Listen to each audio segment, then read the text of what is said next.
drugs. Now this is more of the same chapter, but this is probably should be cut somewhere earlier in the chapter. Booze and drugs make the ordinary extraordinary. Take a nip, light a fat joint, and watch the whole frigging circus shift from yuck to wow.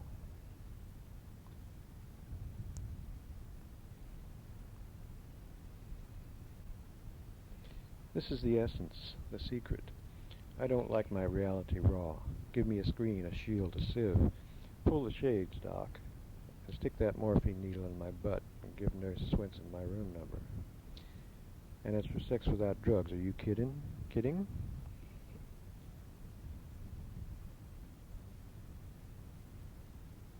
Without booze and drugs, are you kidding? Imagine fucking one of these sweat hogs sober. Let's go to my place. Are you kidding? My name's Charlie. I find you very sexy. Let's drink this round and go to your bed and make the two back beasts piss off the neighbors with fake screams. The doctor says I have a disease, then acts like it's my goddamn fault. 5 years in the prison hospital, pal. As if I don't pay my dues every day. As the good Woodstock townspeople spot my name in police reports and cluck, cluck, cluck their tongues.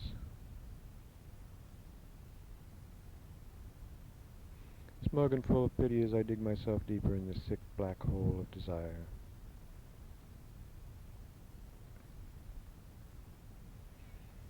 So I lack personal wholeness. Send me back.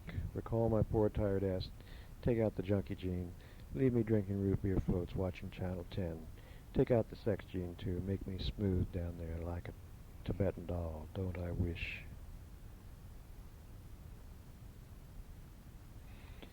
Instead, I endure the indignities of the drunk. I lose my car. I drink soggy butts and party beers.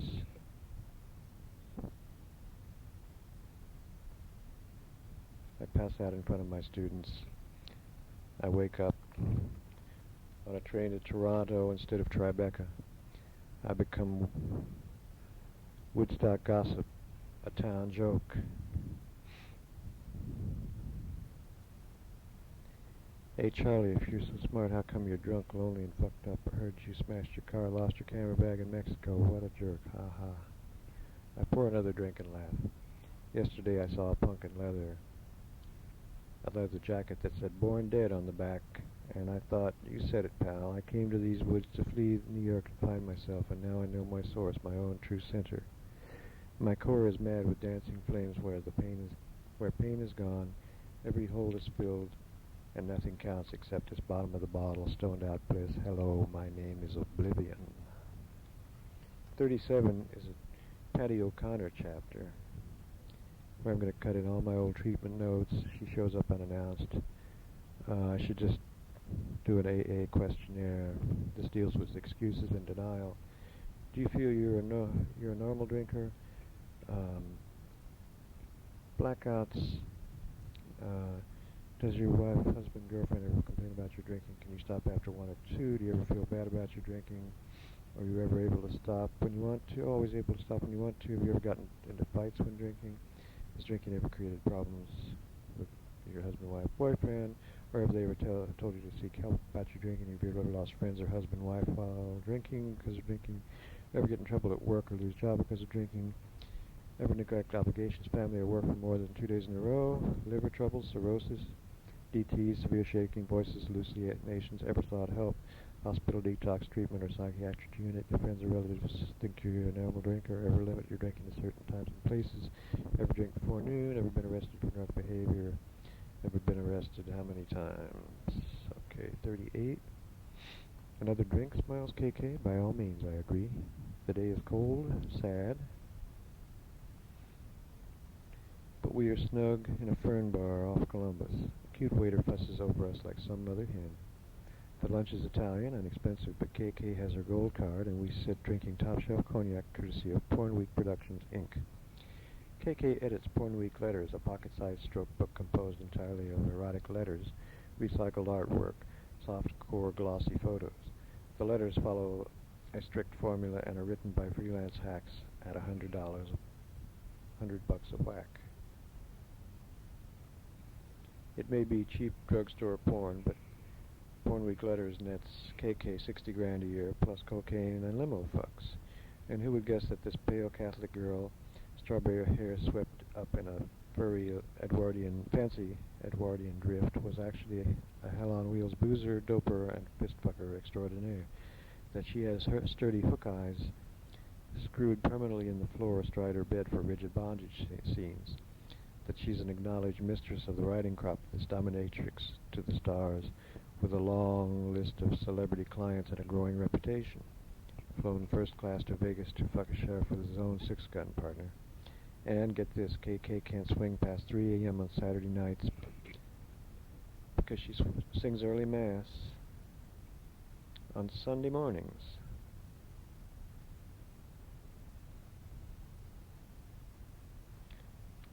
I was in retreat, she laughs, but the head penguin found smut in my suitcase and asked me to leave. Imagine being kicked out of a nunnery.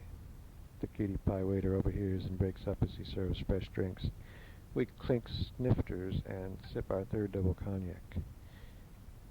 And as we flash corny sentimental, I remember the night we met for a mad foursome. KK, this Zoftic Jewish chick named Fran, Good Time Charlie, and Lex the Dildo King. I'm fucking Fran on the floor, and Lex and KK are watching and making wisecracks, and Franny has this stoned-out laugh, and every time I slip her the old pork sausage, she breaks into this insane, squeaky giggle, hee-hee-hee-hee-hee-hee, at the top of her lungs, and KK laughs too, says it smells pretty cunty in here, kneels to lick Franny's pussy juice from my beard, and I wonder if she can taste the gray away as she pours sweet B&B down my throat, missing my mouth, dribbling sweet and sticky down my shoulders, and I come wet and laughing like gangbusters, kablooey.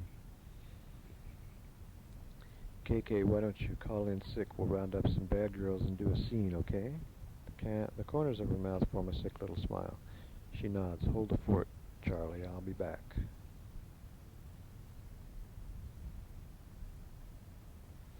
I feel proud, a privileged customer. Most doms make you beg for it. May I please scrub your toilet with my toothbrush, ma'am? And the only skin these she-bitches touch is the green frog skin, a.k.a. Ben Franklin's safe sex symbol in little green squares. But KK is special. KK is family. KK delivers. She returns from the phone booth grinning lewdly. We got it, she says triumphantly. It wasn't easy. I pulled this same stunt last month, and Tom was pretty pissed. What did he say? What could he say? I told him I was bleeding, man. Want to bleed on me? Just us? Who else? I like your friend, that hunky black guy. Jiggs? Yeah, she grins, licking her full red lips. Jiggs. Now there's a hunk and a half. How's he hung, big? A jumbo shrimp. Maybe 5 skinny inches. He does know where to stick it, I trust. You sound like a sex-starved housewife. Deep down I am, darling. Besides, I'd love to suck Jiggs 5 skinny inches. That'd freak the penguin. I laugh and marvel at her deranged depravity. If the softcore fantasies and letters flipped the penguin, what would she say if she knew the whole naked truth about our no-limits, deep-throat diva sitting here in this long Victorian dress, animal groans coming out of that obscene deep throat? Whoop-de-doo. I bum one of KK's Nat Sherman cigarettes.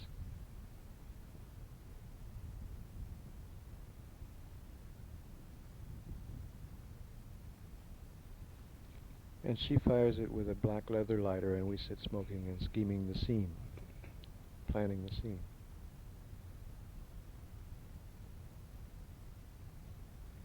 I suggest Annie sprinkle because every scene Annie touches becomes a happening.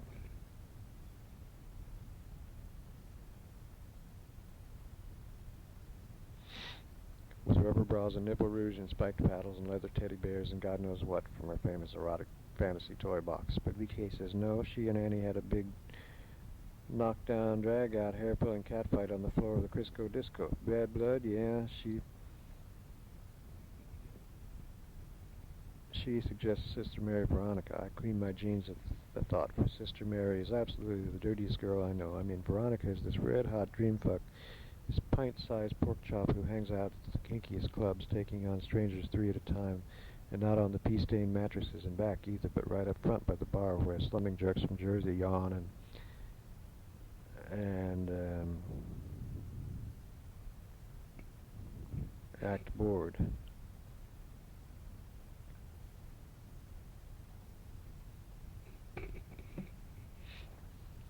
Sister Mary Veronica is the kind of girl who would pop out of a cake and do the big suckaroo on some old conventioneer's weenie and then have sex with a Mexican doggett and do it for fun.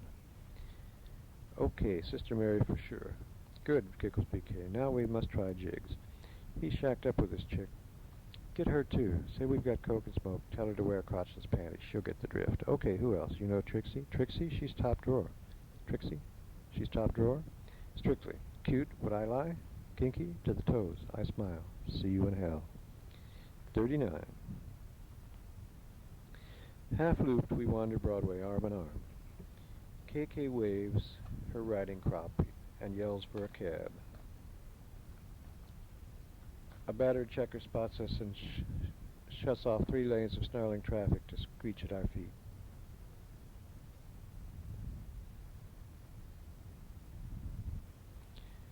In slides KK. I follow. Uptown. The snaggletooth Rasta taxi driver lowers the throbbing reggae and asks, "You like to ride off the meter, mon? $5 to East 84th? Plus the tip? You got it. Can we smoke a joint?" "Yeah, sure," he grins. "Blow some my way, boss." He cranks up the reggae and the dancing bass literally shakes the car as I fire a doobie. Take a toke. Pass to VK.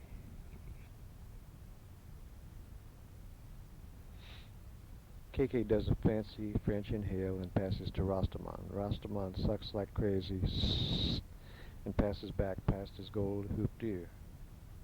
"Oh no," moans KK, staring at the joint. "What?" "He nigger-lipped it," she screams. Rastaman convulses in hysterics, and so do we. This is it, beyond decadence. 3 obscure celebrities bouncing toward home.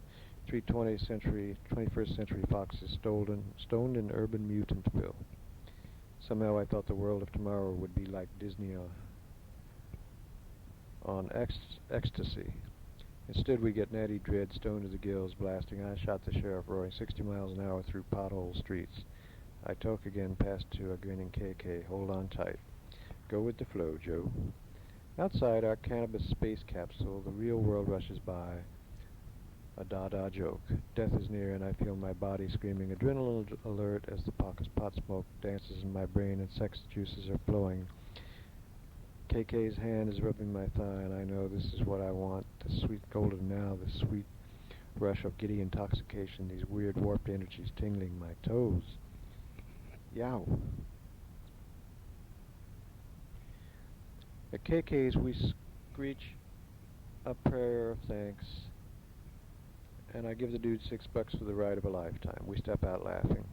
KK pats my buns and I tweak her tit. "Get some chilled champagne," she says. "I'll do the rest." The weasel at the corner liquor store smiles yellow teeth.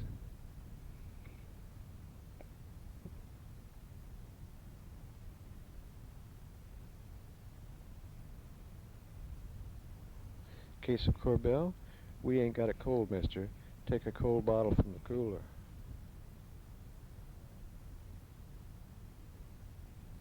Herbie here will bring your case right over.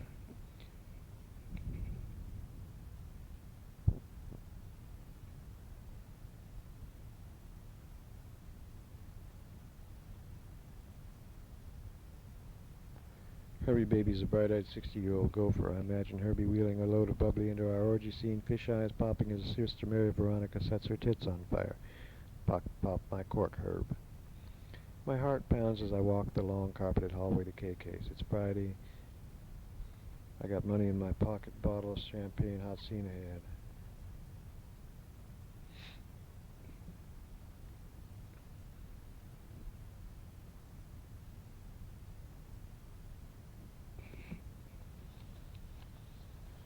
But the vibe inside is out of state.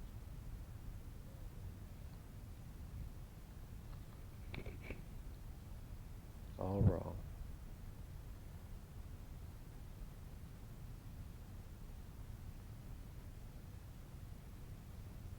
He's fucking dying, sobs KK, squashing the teeny black kitten against her mammoth boobs. Lickety-split is going to the vet. Yes, he is. I feel my erection droop as we rush to the elevator. I wave goodbye as I walk back to the liquor store, cancel the champagne, buy a quart of Jack Daniels instead. Brown bag in hand, square brown bag in hand. I stand for a moment outside the store. Town without pity, chew me up and spit me out one more time. Chapter 40. The loft is quiet. I sit alone at the big desk, getting drunk. Pop a fresh beer down 2 Sudafed, reach for my little black book. I dial Natalie, a sleazy French wannabe. Her answering machine plays Pachelbel's Canon, and I almost puke waiting for the beep. I remember this horrible slideshow, 2 dykes in white, dissolving flowers into cunts and back again, all to the saccharine schmaltz of the same god-awful score, this musical ode to lesbian sex. I hang up to the beep, at the beep. Never screw a chick you like, never like a chick you screw. Hold the still receiver, wondering what the fuck is going on. I'm half drunk and desperate, going down fast in the wrong lane. Shift gears, Charlie. Wine-stained Esquire on the desktop. A dashing yuppie on the cover. Success, screams the blurb. The new quest for excellence. Money walks and bullshit talks. I got mine, Jim. Up here sideways, partner. The good old days are gone and New York is tough. My old $59 tub in the kitchen. Roach nest on Avenue C.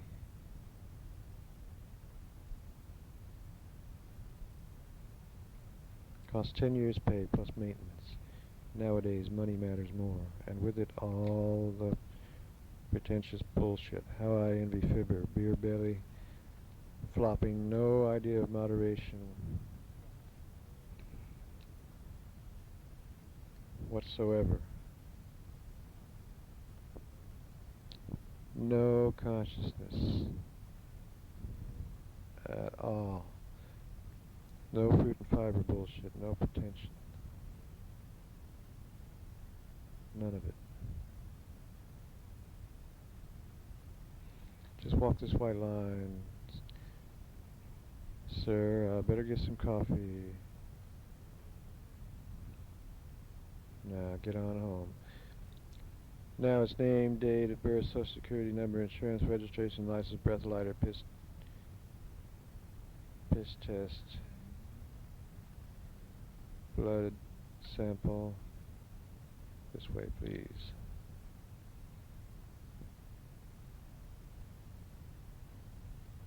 I need treatment, says Tweety.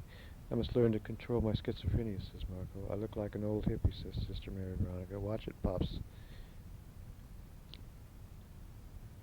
yells the jogger who knocks me down on 6th Avenue.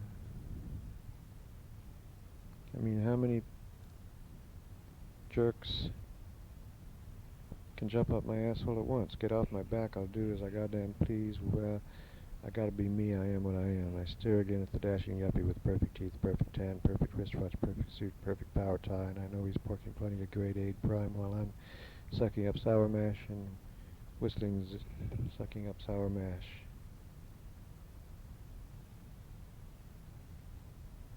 Alone. Sad and alone. Why?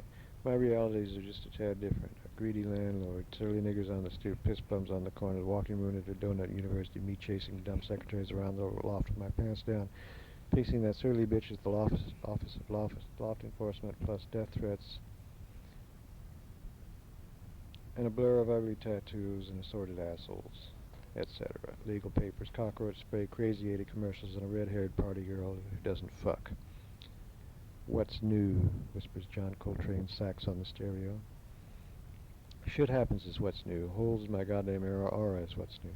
Skipping an AA meeting thinking I fooled Patty O'Connor, but of course she calls KK, and here's how the ex-junkie cutie dusted me off the moment Jig said the word girlfriend, so the gossip hotline is buzzing. Charlie lost all his cameras in Mexico, and another bimbo took his broke his soul is what's new. How is the world treating you? My 19th nervous breakdown. The usual identity crisis bullshit. Mid-age terror stuff. Anxious angst attacks. Stood up by a Scorpio druggie with henna hair and blue fingernails. I'm tired and alone and the thrill is gone. The scene is over. I walk downstairs for a fresh six-pack, find a pock-faced Puerto Rican junkie sniffing glue on the front steps.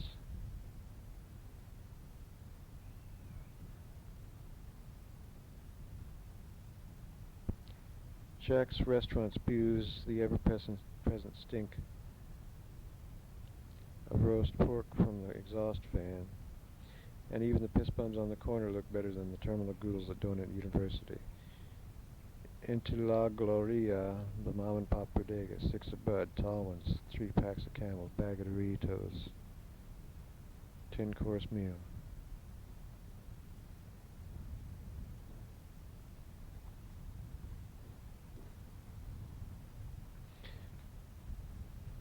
Dinner.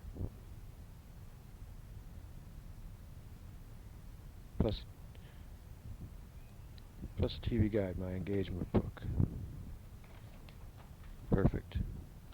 I'll go home, listen to Coltrane, get bombed.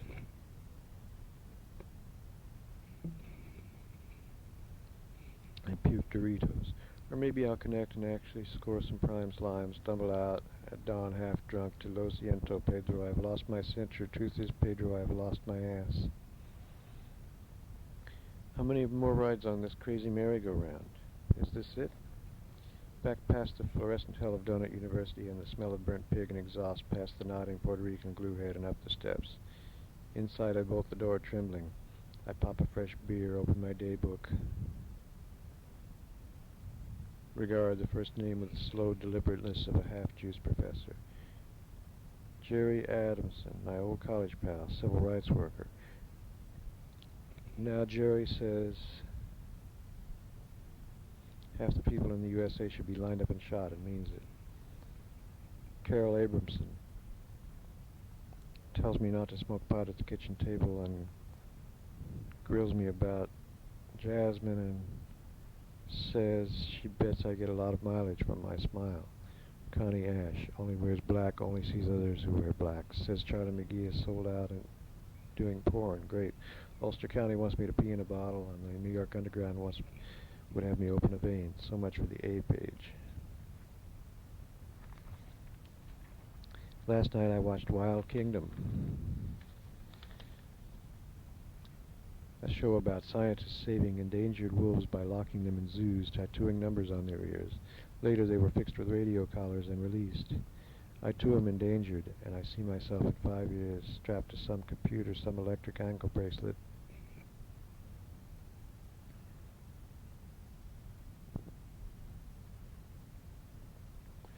Red lights flashing as they tattoo my forehead with the mark of Cain.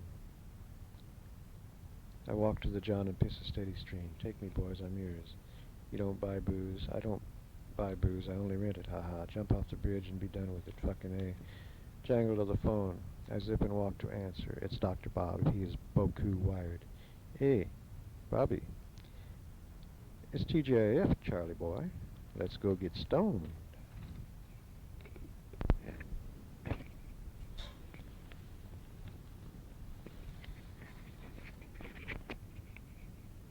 Chapter 41.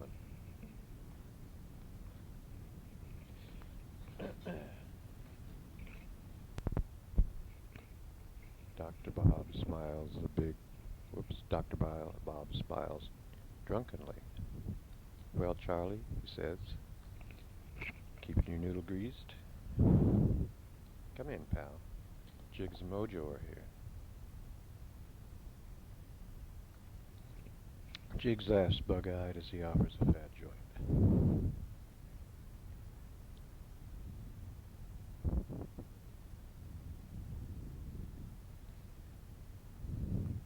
This is dusted with crack, my man. So watch it.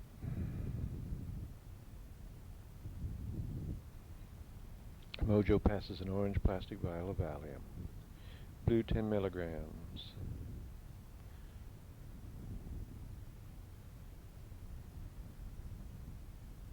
And I snap a half to take the edge off. Pocket 3 more for later. What's the trouble, Charlie, grins Mojo. You on a diet, man? Drugs fine to me. Dr. Bob's kitchen table salon is famous in gentleman junkie circles.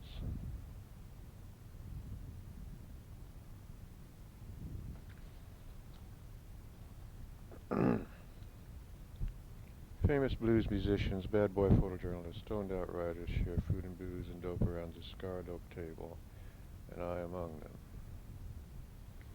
Drugging with inferiors. Just look at Mojo.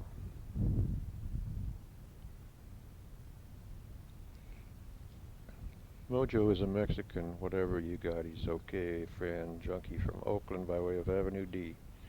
He's describing the blood in his urine, tiny clots and flecks, in the droning voice and metallic plastidil breath of terminal abuse.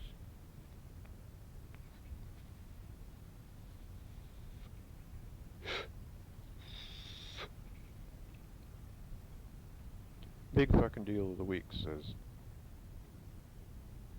Jigs. So you got bloody urine. Drug-free piss is where it's at, man. There's a huge black market in clean urine, you know? Dr. Bob says piss is passé.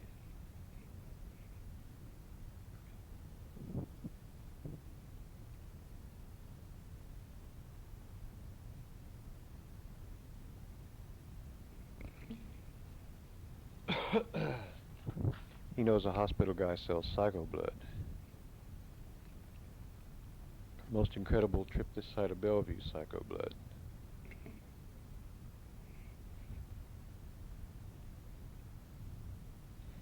Guaranteed AIDS free.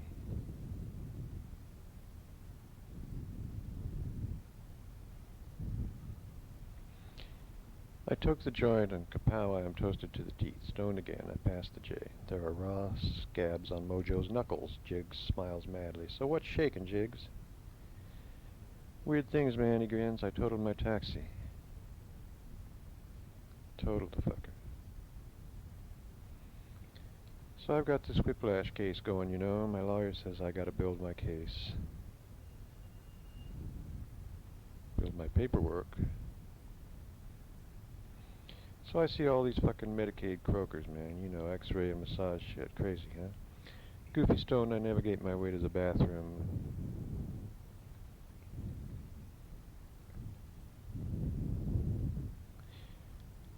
As I pass the kitchen counter, I see a rent check signed by Babs, a Dr. Bob's long-suffering sweetie. As if Saturday night in Scorpio wasn't burning in our collective veins. As if Dr. Bob won't take this check to cover to the corner bodega for a case of brewski and $800 change before this night is through.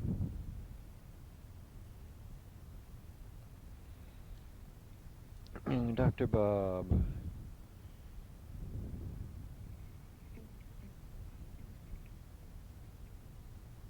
Is a photo genius. This guy could have been our Versailles, our Ouija, our Arbus. Instead, he's a crock. Instead, Bob's a cross-addicted barroom brawler, and nobody cares that he could have been a contender. Wound too tight in that thin pink skin, prone to explode before the night is through. With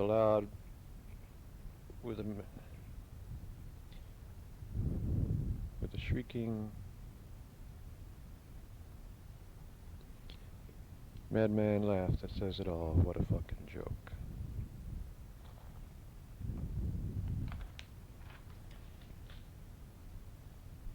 Last spring I took Dr. Bob to see Hitchcock's Rear Window at Bleecker Street Cinema. We're spiking our cokes with vodka and getting loose when this cute little doggy falls from the balcony and dies, and everyone in the theater goes, ah, except Dr. Bob, who's cracking up. Ha ha ha ha.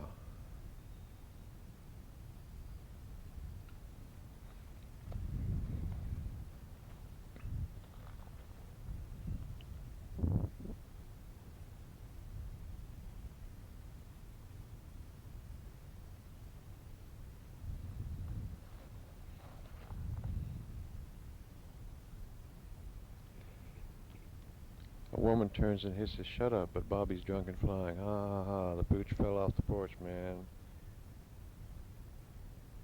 Ha ha ha, and everyone turns and yells, shut up, and the usher comes and our bottle makes a...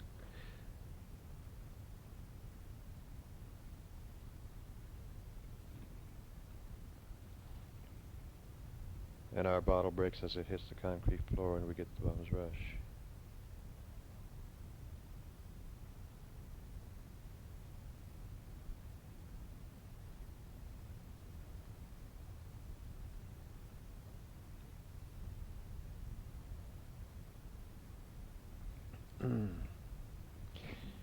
Dr. Bob. Dean's listed NYU Dental School. All-state fullback at Ohio U. Now Dr. Bob rides the A train to Harlem to drill junkie teeth in Medicaid mills. Now Dr. Bob drinks lunch and has long talks with God on the porcelain telephone.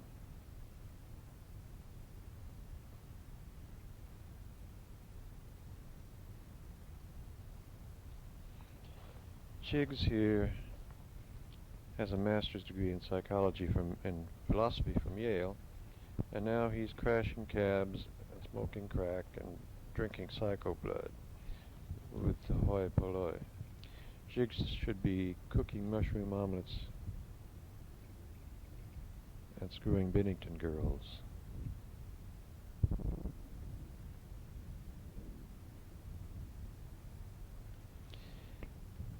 So should I.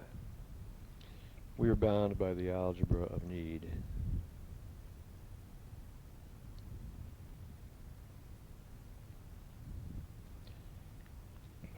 Sad-eyed junkie hipsters.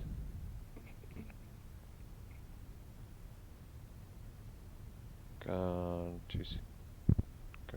to pot. Dr. Bob should be the richest dentist in Scarsdale, and I should shoot centerfolds for Playboy.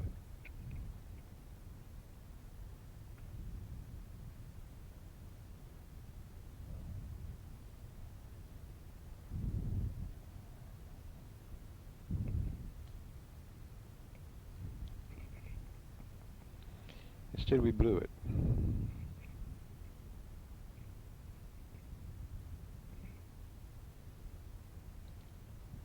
We are 40 years old.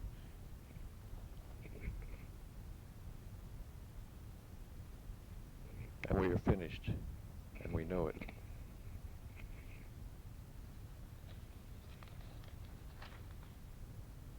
Let's get the fuck out of here,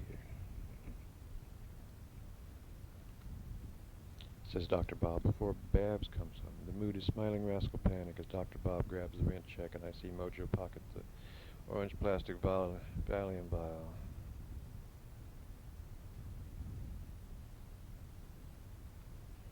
Jig splits and we dust off Mojo en route to the we cash any check no ID required store. Suddenly there's a crackle in the air as TGIF'd and Babs was mad to leave all that chump change lying around, and she'll never catch us now, honey.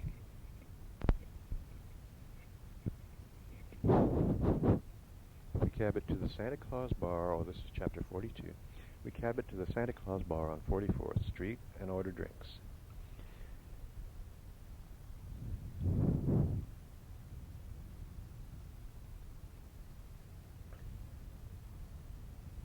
The bartender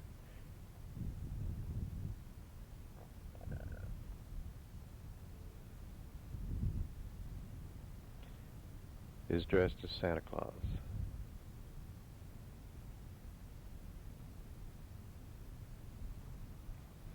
Ratty beard, red veined cheeks, and red veined cheeks. He serves our whiskeys with a red and white candy cane swizzle. Frank Sinatra sings White Christmas, and some old Irish dame in the corner is crying boo-hoo-hoo.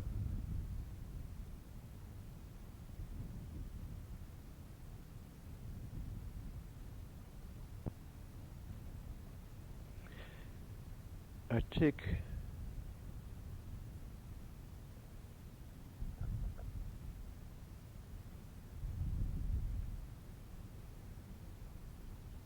drink a shot. I down a shot. Stare at the plastic Christmas tree with blinking bulbs spray on snow. Tinfoil icicles, glass ball ornaments, colored piles of presents. Unreal, huh? Says Dr. Bob. I whiff the Scotch pine air freshener, watch the rummy behind the bar, slap the pillow on his gut and moan, ho, ho, ho, Merry fucking Christmas.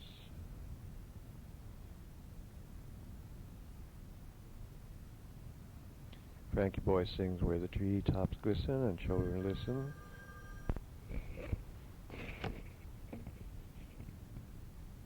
And the old Irish gal at the corner table sobs madly. On the bar before me is a plastic gumdrop tree, and I think, wow, I remember waking up at dawn to pinch the presents and sniff the pine needles, but by dinner time, Hugh was drunk, and he chased his mom, and she screams and he slaps her.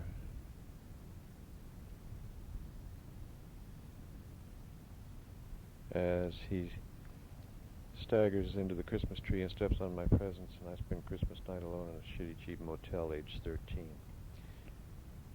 I remember stealing a Christmas tree, says Bob. Dr. Bob, a big one, 9 or 10 feet, but the night watchman caught me. Ever try to run with a 10-foot tree?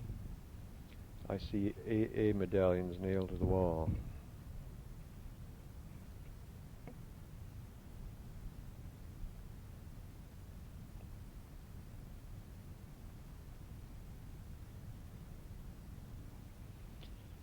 Next to the cash register. What a sick joke. Christmas to a drunk means staying looped from Thanksgiving till you barf green beer on St. Patty's Day. I wonder what poor bastard traded his 5-year sobriety medal for a free beer. I shudder.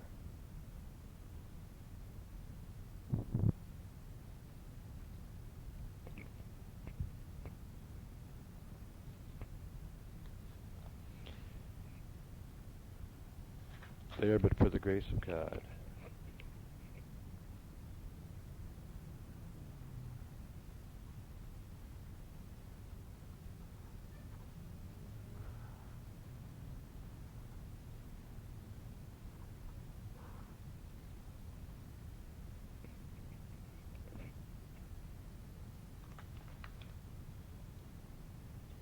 Now the jukebox plays Auld Lang Syne and the old Irish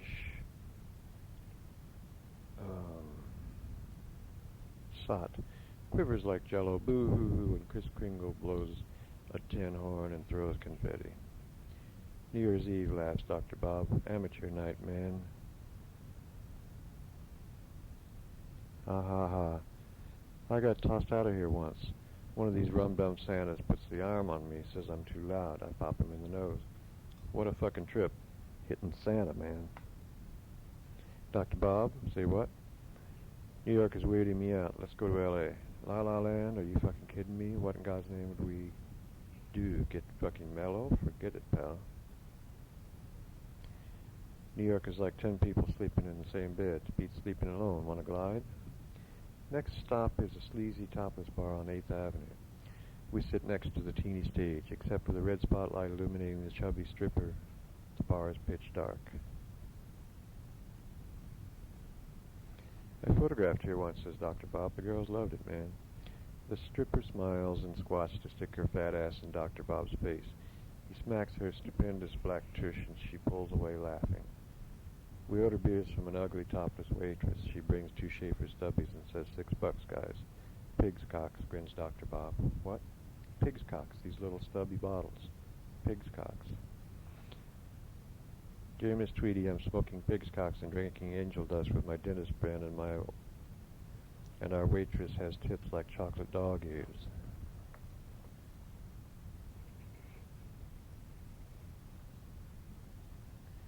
We clink stubbies and watch Miss Boom Boom shake her booty on the little red stage. Help me move some stuff tomorrow, says Dr. Bob. All that shit in storage on Broadway, on the Bowery. I've got Frank's truck. Okay, but I can't drive. Why not? I got busted again. Another DWI. They revoked my license. I've been seeing this social worker.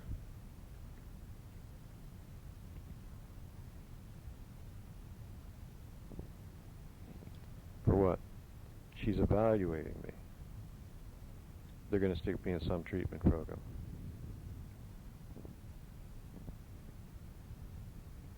Bummer, man. You going to do it? I don't know. I've got to do something. Next time they pop me, it's jail.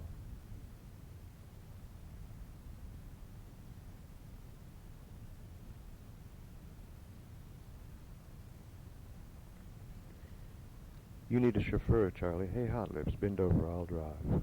Ha ha ha. You were in treatment, right?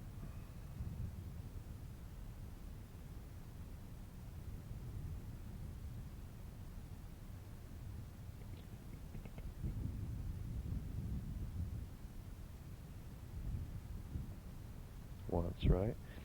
For 3 days, he says.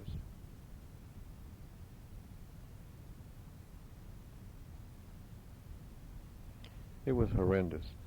Big state hospital up the river. They made me wear this yellow badge that said TR.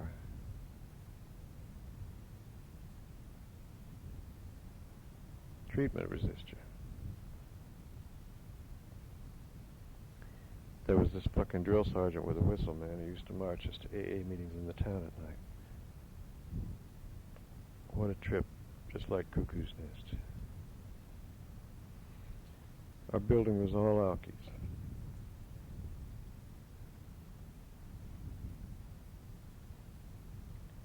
Our building, the big one, was all Alkies. Another building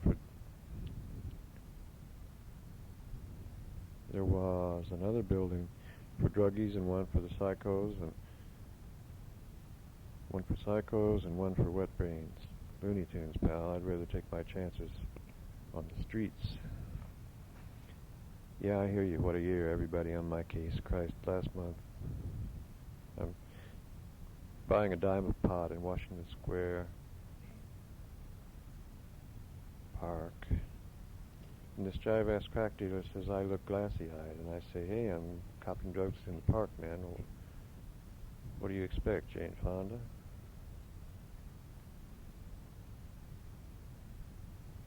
How's the smoke?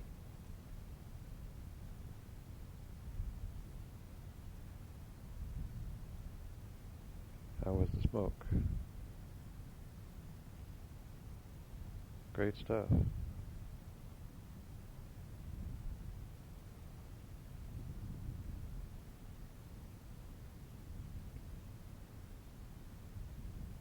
made it better.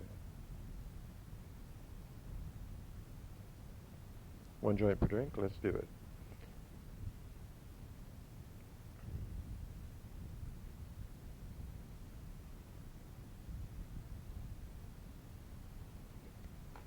Want some now? One joint per drink. Let's do it. We share the Skinny J as we walk up 8th Avenue past Scuffy hookers, pimp mobiles, XXX video stores, teenage Latin hustlers whispering, suck $10.